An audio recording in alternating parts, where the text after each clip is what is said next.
Bien.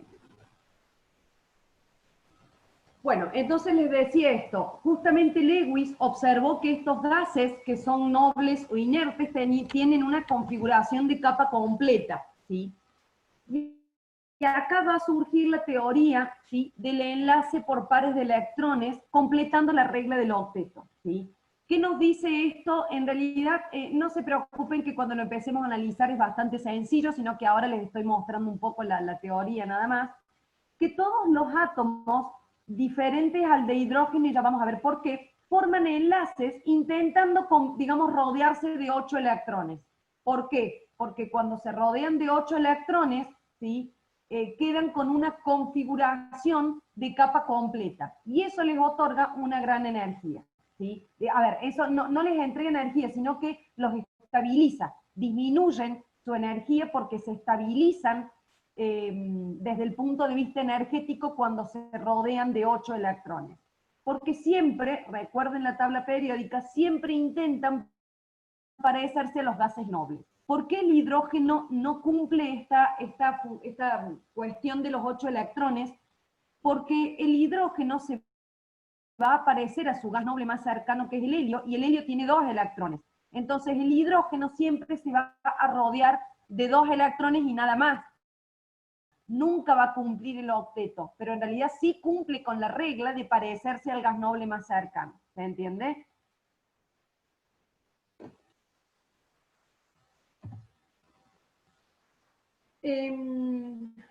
Nosotros podemos mostrar los símbolos de Lewis, representarlos de esta manera, y lo que se representa es el átomo, que sería como el núcleo, que es lo que aparece escrito con la letra, por ejemplo el sodio, el símbolo, y le ponemos puntitos alrededor.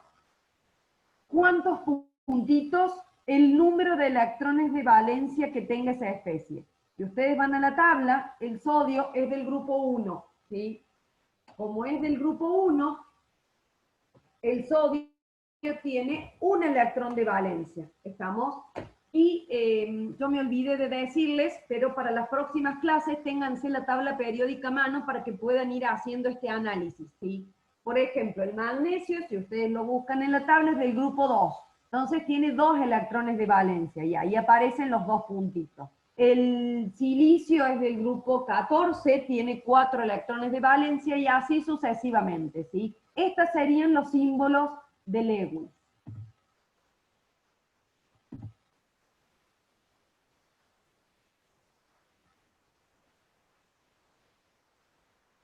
Nos vamos a encontrar con distintos tipos de enlace, ¿sí?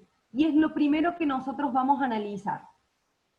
Nos vamos a encontrar con enlaces de tipo iónico, nos vamos a encontrar con enlaces de tipo covalente y nos vamos a encontrar con enlaces de tipo metálico. Ya los vamos a describir a cada uno, fundamentalmente el iónico y el covalente, pero en el caso de los iónicos, la característica es que entre los dos átomos que forman el enlace existe una transferencia de electrones, ¿sí? Es decir, hay una especie que libera electrones y una especie que los toma. Por eso se dice que en el enlace iónico se forma un catión y un anión y la atracción es una atracción electrostática, ¿sí?, de cargas. En el caso del enlace covalente, vamos a ver que los átomos comparten electrones, ¿sí? Entonces, ninguno lo cede y ninguno lo toma completamente, sino que hay electrones compartidos, ¿sí? Y en el caso del enlace metálico, ahí fíjense que Rocío también les está pidiendo si le pueden agregar al grupo. En el caso del enlace metálico, vamos a ver que es una estructura.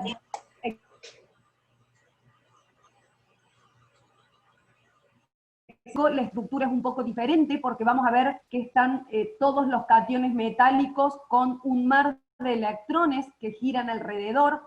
Esos electrones, ¿por qué les digo que es distinto? Porque no hablamos de una transferencia de electrones ni tampoco hablamos de que se comparten electrones entre dos elementos, sino que se encuentran todos los cationes uno uno al lado del otro y todos los electrones alrededor. Por eso siempre se habla de un mar de electrones, ¿sí?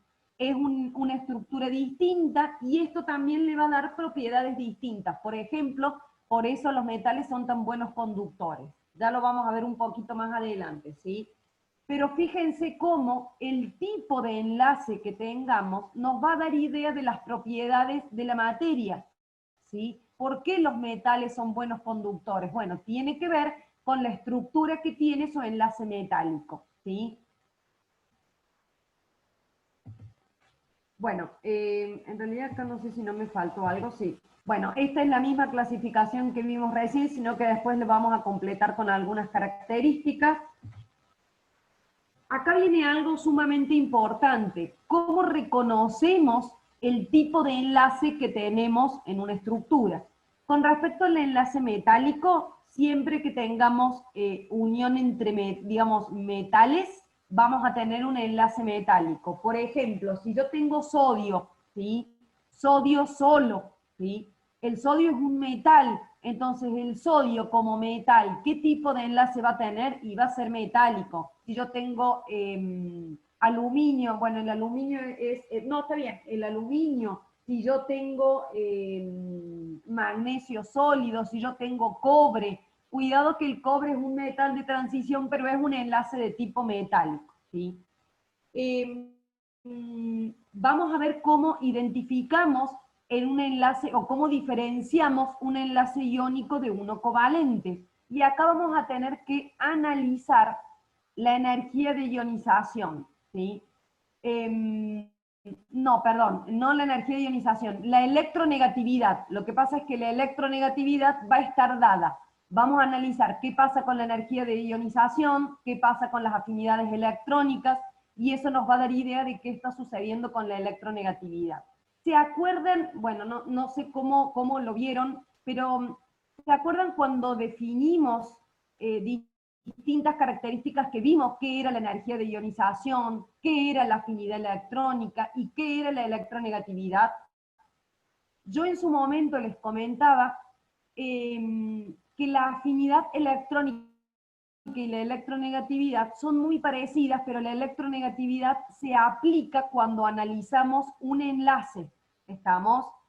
La afinidad, a ver, para que repasemos un poquito, la energía de ionización era la energía cuando la especie liberaba un electrón. ¿Se acuerdan de eso? Para que una especie forme un catión, ¿sí? Hay que quitarle un electrón y ahí yo estoy analizando la energía de ionización. La afinidad electrónica era justamente la capacidad que tiene una especie para tomar un electrón.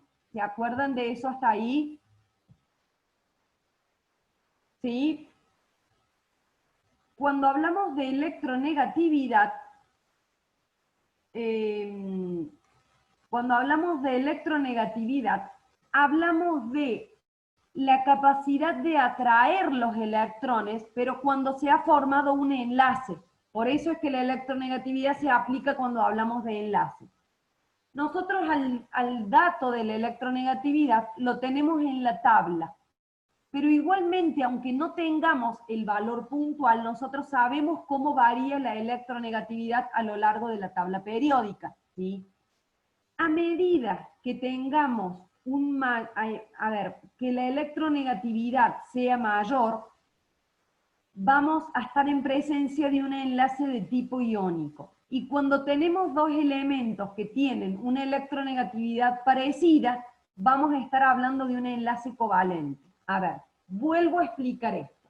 Cuando yo tengo un enlace, lo primero que me tengo que fijar es cuáles son los dos átomos que están formando parte de este enlace. Supongamos, si tienen tabla periódica a mano, la pueden ver para que analicemos. Supongamos que yo tengo cloruro de sodio, ¿sí? ¿Quiénes están formando este enlace? El cloro y el sodio. Si ustedes se fijan en la tabla, el cloro y el sodio se encuentran en posiciones totalmente opuestas. ¿Estamos de acuerdo? Eso significa que la diferencia de electronegatividad que existe entre ellos es grande, ¿sí? ¿Por qué? Porque el cloro es un elemento sumamente electronegativo.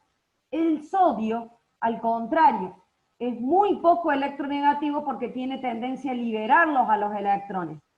¿Se entiende esto? Cuando esa diferencia de electronegatividad es grande, ¿qué quiere decir? Que hay una especie que tiene mucha tendencia a liberar el electrón y otra especie que tiene mucha tendencia a tomarlo. Entonces estamos en presencia de un enlace iónico. ¿Por qué? Y porque uno lo cede y el otro lo toma. ¿Se entiende? ¿Qué pasa si yo les hablara de un enlace nitrógeno-oxígeno? Tengan en cuenta que no estoy mirando una molécula entera, solo estoy analizando un enlace. ¿Estamos? Si yo miro un enlace nitrógeno-oxígeno, voy a la tabla y el nitrógeno y el oxígeno están al lado. Entonces, no tienen una diferencia de electronegatividad grande. Puedo mirarlo al valor, pero seguramente van a tener una diferencia de electronegatividad muy parecida. ¿Qué significa una diferencia de electronegatividad parecida? Que ninguno tiene tendencia a liberar el electrón y ninguno tiene tanta tendencia para tomarlo. Entonces el electrón se va a compartir y estamos en presencia de un enlace covalente. ¿Se entiende la explicación? Sí. Bien, muchas gracias. Entonces, en base a esto, nosotros vamos a definir el enlace, digamos, lo podemos clasificar como iónico o como covalente. Particularmente, existen valores, porque uno puede ir a la tabla periódica, encontrar el valor de electronegatividad y calcular esa diferencia. Particularmente a mí no me gusta mucho analizar eso porque aparecen algunas, digamos, es un poco más difícil cuando estamos en el intermedio, porque hay un valor de corte. ¿A qué me refiero con esto? Dependiendo de la bibliografía, algunos toman el 1.7, algunos toman 1.8, algunos toman 2. ¿Y qué se dice? Si la diferencia de electronegatividad es menor a 1.7, ¿sí? Entonces el enlace es covalente. Si la diferencia es mayor a 1.7, entonces el enlace es iónico. ¿Estamos de acuerdo? Para esto, yo normalmente, con el objetivo de simplificarles por ahí, porque ¿qué pasa? Muchas veces calculamos una diferencia de electronegatividad y nos da 1.7, 1.8, y estamos en la zona gris. Entonces, ahí dependiendo del compuesto que tengamos, o del enlace, hay algunos que muestran un comportamiento más iónico y otros que muestran un comportamiento más covalente. Entonces, podemos tener un enlace que tenga una diferencia de 1,7 que sea iónico y uno que tenga una diferencia de 1,7 y que sea covalente. ¿Se entiende? Por eso por ahí no me gusta tanto poner esta definición, pero se los tengo que decir porque habitualmente se utiliza así. ¿Cómo nos vamos a manejar nosotros? ¿Quiénes van a formar enlaces iónicos? Aquellos enlaces que estén formados por elementos del grupo 1 o 2 con elementos del grupo 16 o 17. ¿Estamos de acuerdo? Repito, y esto lo vamos a repetir varias veces. ¿Por qué son estos? Porque son los grupos que están en los extremos de la tabla. ¿Estamos? Entonces, un enlace formado con un elemento del grupo 1 o 2 que esté enlazado con un elemento del grupo 16 o 17, eso constituye un enlace iónico. Solo hay dos excepciones, que son el hidrógeno, porque en realidad el hidrógeno está en el grupo 1, pero el hidrógeno nunca va a formar enlaces iónicos porque es muy pequeño y nunca va a liberar el electrón. ¿Estamos? El hidrógeno siempre es una especie particular, incluso en la tabla lo tienen pintado distinto, ¿sí? Ni siquiera decimos que es un metal, ¿está? Y hay otra excepción que es el berilio, porque el berilio no forma enlaces iónicos, ¿estamos? Igualmente yo no les voy a dar puntualmente esas excepciones, pero se los quiero mencionar para que lo sepan. El berilio no forma enlaces iónicos, sino que forma enlaces covalentes. Después de eso, cualquier elemento del grupo 1 o 2 que se enlace con el grupo 16 o 17 constituye un enlace iónico. ¿Estamos?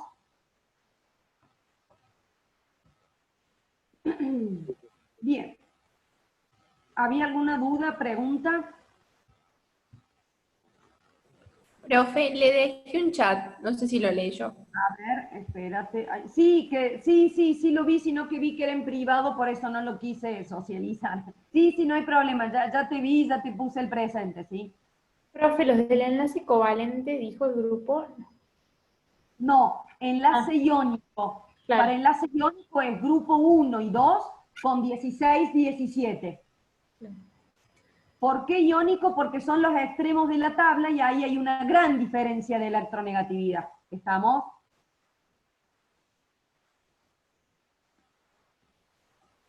Sí. Bien. Bueno, me voy a ir, digamos, hasta acá les di como una generalidad. Vamos a analizar un poquito el enlace iónico. En el caso del enlace iónico, hablamos de una fuerza electrostática, ¿sí? Que mantiene unido a los iones. En este caso, vamos a tener en general los elementos menos electronegativos, que van a ser los metales, que pierden el electrón porque forman un cation. Y el no metal gana electrones y forma el anión. Por eso la atracción es electrostática, porque se forma un cation y un anión.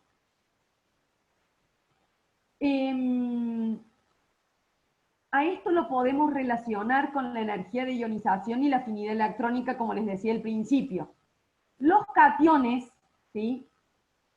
Los metales que forman cationes, tienen una baja energía de ionización y una baja afinidad electrónica. ¿Qué significa esto? Que no tienen tendencia a tomar electrones, sino que más bien tienen tendencia a cederlo, ¿sí?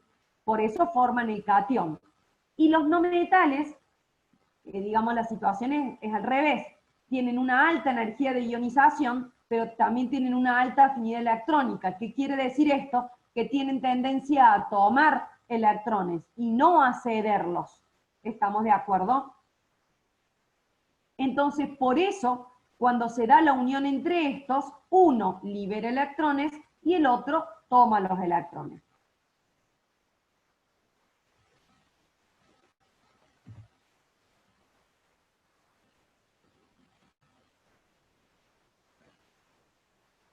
Bueno, acá digamos, en realidad les estoy mostrando más o menos lo mismo que dije hasta ahora.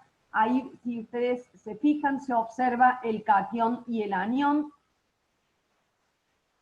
Se forma el enlace iónico. Fíjense, acá tenemos el sodio, ¿sí?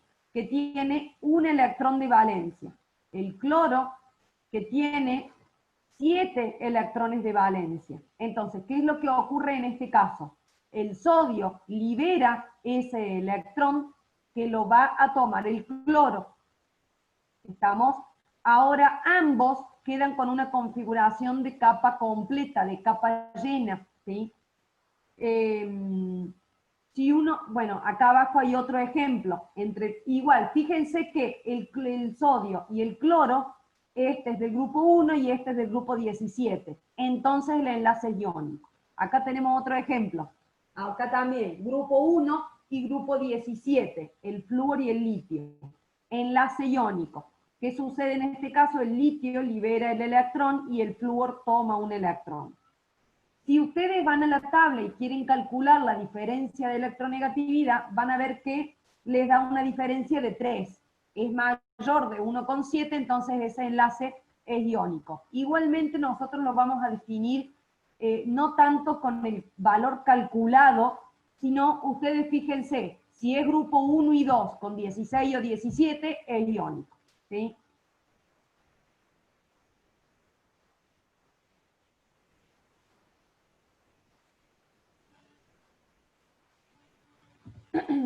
Bien. Vamos a hablar de una energía de red en los compuestos iónicos. ¿Por qué? Porque los compuestos iónicos se van a ir uniendo el catión y el anión, y van a formar una estructura de red cristalina. ¿Estamos de acuerdo? Entonces, un parámetro para estudiar la estabilidad de estos sólidos, porque forman compuestos sólidos, que se les llama sólidos iónicos, una medida de esta estabilidad es justamente la energía reticular o energía de red, ¿sí? ¿A qué nos referimos con energía de red? Es la energía que se necesita para romper el sólido. Cuidado que la definición nos dice esto. La energía que se necesita partiendo del compuesto sólido, ¿cuánta energía se necesita para romperlo y obtener los iones en estado gaseoso? ¿Está claro? Eso requiere de energía. ¿Por qué? Porque en realidad el compuesto iónico se forma porque se estabiliza, ¿sí? Entonces, naturalmente se forma el sólido. Si yo lo quiero romper, yo le voy a tener que entregar energía. Mientras más energía le tenga que entregar, significa que esa unión era más importante, no más importante, más intensa, ¿sí? Entonces, mientras mayor sea la energía reticular, más intensa es la formación de este compuesto, ¿sí? Más estable es. Nosotros vamos a hacer algunos cálculos de esta energía reticular como para evaluar la estabilidad de este tipo de compuestos. Hay dos maneras de calcular la energía reticular. Una manera es con una fórmula que incluye varios parámetros, se lo aclaro por si lo ven, ¿sí? Pero no lo vamos a ver nosotros de esa manera, pero hay una ecuación con una constante de Madelung, se llama así, constante de Madelung, y nos permite calcular. Nosotros lo que vamos a hacer es utilizar un método indirecto y vamos a armar un ciclo de von Haber, ¿sí? Que ya ahora lo vamos a estudiar. ¿En qué consiste el ciclo de von Haber? No se asusten, primero les digo, yo les dejé varios ejemplos de todos los tipos que nos podemos encontrar, de todos los tipos de ciclos, ya les explico por qué. ¿En qué consiste este ciclo? Consiste en poder ir a las tablas y buscar los valores de los delta H de estas reacciones, armar algo parecido a lo que hacíamos con, digamos, con la ley de Hess, de hacer una sumatoria y calcular, y como yo tengo varios valores que los puedo buscar en la tabla, a partir de eso calcular la energía reticular. ¿Se puede armar el ciclo o se puede hacer la sumatoria de las reacciones? Es lo mismo. En este primer ejemplo, yo se los hice de las dos maneras. En este cuadradito verde que tienen acá, rectángulo, no es cuadrado, en este rectángulo verde, ¿sí? Lo tienen armado así como en lista, digamos, como una sumatoria de reacciones. Ya las vamos a analizar. En todo el dibujo que yo les hice acá está armado el ciclo. De la manera que a ustedes les quede más fácil y que lo pueden interpretar mejor, así lo pueden hacer. Van a ver que es siempre lo mismo, ¿sí? Ahora lo vamos a analizar. ¿Qué tenemos que tener en cuenta? Tenemos que ir armando distintas reacciones. En este caso, vamos a estudiar el ciclo de von Haber para determinar la energía reticular del fluoruro de litio. Lo primero que uno debería plantear es la formación. ¿Se acuerdan cuando vimos termodinámica que nosotros vimos la formación de los compuestos a partir de sus elementos en sus estados más estables? Entonces, acá tenemos el litio sólido, flúor gas, ¿sí? Que me forma el sólido. Entonces, ahí tenemos, desde el punto de vista termodinámico, tenemos el delta H de formación, ¿sí? Es lo que tenemos acá.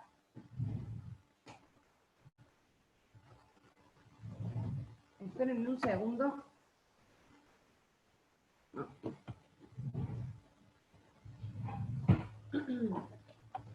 Ahí está. Ahora sí. Porque se me había salido el mouse y les quería mostrar. Entonces, acá tenemos la formación. ¿Estamos de acuerdo? ¿Por qué planteamos todo esto? Porque son delta H que yo los voy a poder ir a buscar en una tabla. Entonces son datos que voy a tener. Yo ahora tengo que lograr organizar un ciclo para ver la energía reticular. Nosotros dijimos que la energía reticular la definíamos como la energía para romper este sólido y obtener, fíjense que voy desde acá y voy para allá, obtener los cationes, ¿sí?, en su estado gaseoso. Es decir, que romper esta red y obtener estos cationes gaseosos sería la energía reticular. En este ciclo me quedó el paso al revés. Por eso decimos que este delta H5 en realidad se corresponde con menos la energía reticular. ¿Se entiende? Porque la flecha está al revés. La energía reticular es la energía que yo le tengo que entregar para romper este sólido y formar los cationes gaseosos. ¿Me siguieron hasta ahí? Profe, ¿puedo volver a explicar que no entendí? Sí, va de nuevo. Para armar el ciclo, lo primero que vamos a hacer es ubicar la formación del sólido. Entonces, acá abajo tengo el sólido formado a partir de sus elementos en sus estados más estables. Y eso, así como está la flecha, es el delta H de formación. ¿Hasta ahí se entiende? Sí, profe. Bien. Ahora, yo voy a armar un ciclo y en este ciclo tiene que aparecer la energía reticular, porque es lo que quiero calcular. ¿Qué es la energía reticular? Nosotros lo definimos recién como la energía que se necesita para romper este sólido y formar los cationes gaseosos. Entonces, cuando yo este sólido lo rompo y obtengo los cationes gaseosos, esa energía es la energía reticular. En este caso yo estoy viendo el proceso al revés, es decir, de los cationes, ¿sí?, formar el sólido. ¿Está? Entonces, de esa manera estoy mirando menos la energía reticular. ¿Se entiende? Sí, profe, pero ¿por qué yo lo veo al revés de lo que yo quiero determinar? Porque en realidad vos a esta energía reticular no la conoces. Entonces vos vas a ir por este otro camino, a partir de esto vas a llegar a esto, para llegar recién al sólido. Lo estás viendo al revés en el ciclo. Al momento de bien. calcularlo le cambias el signo, porque si vos conocieras cuánto vale, digamos, para romper este sólido, transformarlo en los cationes, si vos conocieras ese valor, ya conoces la energía reticular y no, ¿para qué vas a hacer el ciclo? ¿Se entiende? Básicamente la dirección está dada por el signo entonces de la energía. Exactamente, vos vas a armar un ciclo que te va a cerrar de esta manera, y en ese ciclo te va a quedar la energía reticular al revés. ¿Estamos? Ahora cuando lo veamos completo, a lo mejor se entiende un poco más.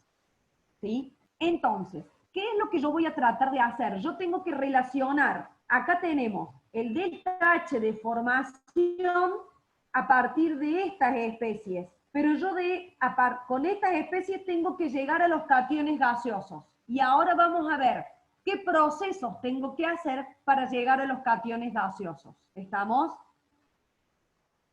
Empiezo con el litio. Yo estoy empezando con el metal sólido y tengo que llegar al catión en estado gaseoso.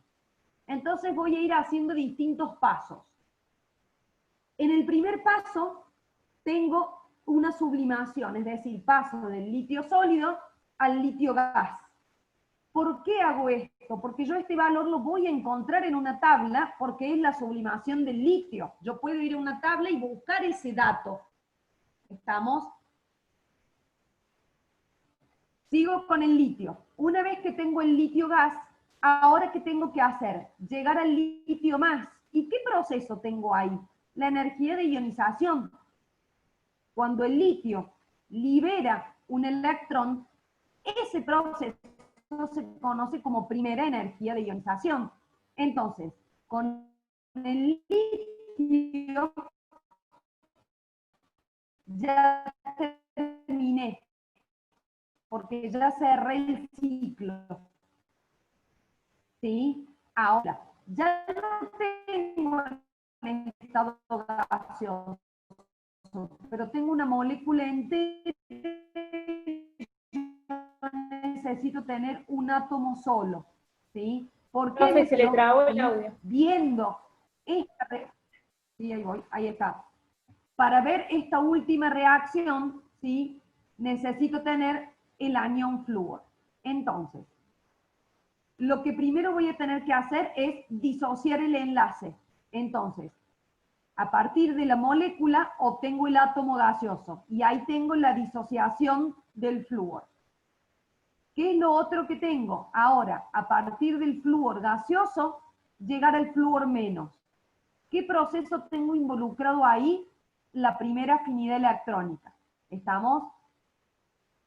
Porque estoy pasando digamos, de la especie neutra al anión. Entonces ahí la energía que está involucrada es la primera afinidad electrónica. ¿Por qué armé todo este ciclo? Porque ahora yo puedo mirar la energía que se necesite para pasar en este proceso, o sea, desde acá hasta acá, es un delta H total, que lo voy a calcular sumando este paso, sumando este paso y sumando este paso, porque llego a lo mismo. Entonces, el delta H5, que yo les puse acá, esperen que puse 2,5. Bueno, es el total, ¿sí? No puse 2,5. No, está bien, no dije nada. El delta H total, que es este que tenemos acá, va a ser igual a la sumatoria del delta H1 más el delta H2 más el 3 más el 4 más el 5. Entonces, ahora mirando esta ecuación, yo al total lo conozco porque es el delta H de formación, el delta H1 lo conozco porque es la sublimación, el 2 lo conozco porque es la disociación del enlace, y así sucesivamente. Al 5 no lo conozco. Eso es lo que voy a despejar y calcular. ¿Se entiende? Sí, profe, todos estos números que hay de paso en paso están todos tabulados. Sí, ahora les iba a comentar esto. Justamente todos esos delta H, no, en este caso la energía reticular no, a ver, también la van a encontrar tabuladas en tabla, pero muchas veces cuando uno necesita calcularla, recurre a este ciclo de von Haber. Esto no, esto justamente lo que vos estarías calculando, ¿sí? Pero todos estos delta H vos los vas a tener como dato porque están tabulados, ¿estamos? Por eso armamos todo este ciclo para poder calcular la energía reticular. Esa es la idea, ¿sí? ¿Se acuerdan cuando veíamos la ley de Hess, que sumábamos distintos procesos? Si les queda más cómodo, lo pueden ver. Acá en este rectángulo lo tienen organizado así como veíamos la ley de Hess. En este caso, lo que pasa es que acá el proceso 1 lo conocen, el 2, el 3, el 4 lo conocen y el 5 no lo conocen, pero sí conocen el total. Entonces a partir de acá en realidad terminan armando la misma ecuación que tengo acá abajo.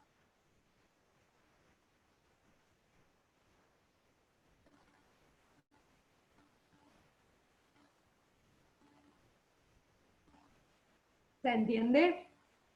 No es sencillo y mucho menos cuando lo vemos por primera vez al ciclo, pero vamos a ver que siempre, digamos, es bastante parecido.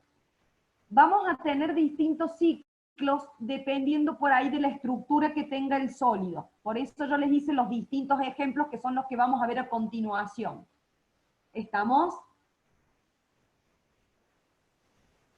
Hasta acá Sí, va más o menos en claro. Digo más o menos porque este ciclo es como un poco difícil hasta que uno lo termine de analizar un poquito más. Acá les puse otro ejemplo, ¿sí? Acá directamente no les puse los valores, ¿sí? Simplemente para que podamos analizar la estructura que tiene el ciclo. en este caso estamos viendo el ciclo para el óxido de calcio. El óxido de calcio es iónico, fíjense que el calcio es del grupo 2 y el oxígeno del grupo 16. La estructura es lo mismo, la única diferencia es que en este caso tenemos aniones y cationes con dos cargas, entonces vamos a tener un primer paso y un segundo paso, ahora se los muestro. Siempre igual, chicos, planteo la formación, que es lo que tengo acá abajo. Estamos, la formación a partir, en el caso del óxido de calcio, a partir de calcio sólido, en este caso, oxígeno gas. Recuerden que el delta H de formación se establece para la formación de 1 mol. Entonces acá siempre tiene que haber 1 mol y balanceo lo otro. O sea, manejo estos coeficientes estequiométricos para que acá se forme 1 mol. ¿Estamos?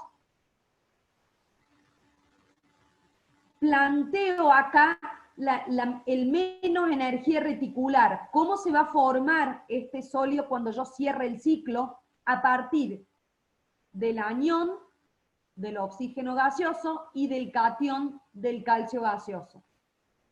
Cuidado que acá tengo oxígeno 2 menos y calcio 2 más. ¿Estamos?